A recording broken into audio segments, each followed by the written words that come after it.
just like startling, right? And I'm assuming it's healing people, like, healing the sick, giving sight to the blind, all these different things, right? And then, like out of nowhere, like he has this band of Christians following him, and then it continues to grow, and it just hasn't died, right? Like I think one thing that people don't like to take into account, right, is that, like, if Jesus didn't actually rise from the dead, and this is all false. One, as these people were getting larger in number, the whoever took the body, they could have disappeared with it and be like, hey, no, he's actually here. Like, he's actually, he didn't rise from the dead. Like, he's here right now, right? And also taking this another some more accounts, right, of like, a Roman tomb, the Roman soldiers, like if you were to mess with them, you were probably going to die. Like you most likely going to have the same fate that Jesus had. And it's just like, yo, like it kind of baffles me a little bit of people, like they like to write off the resurrection, but like not actually realizing the historical, significance of it, of like, him getting crucified was no little feat, bro. It wasn't like, oh, bad, like anybody was just getting crucified every day. Like, people die every day. It is what it is. Like, no, like, yo, Jesus, like, you had to be considered a Roman criminal in order for you to get crucified.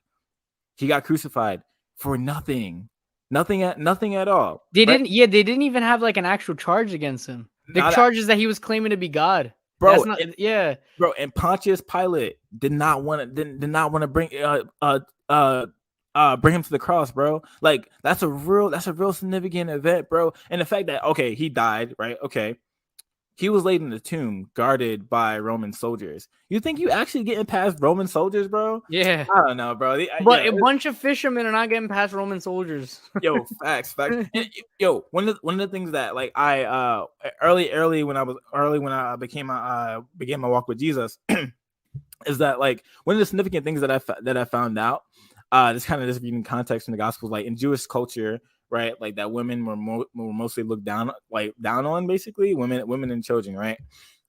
The fact that, like, women went to the tomb and then, like, they saw that he wasn't there, and then they went back to the disciples and saying, like, hey, like, he's missing, he's gone, where is he? And pretty much the disciples didn't even believe them.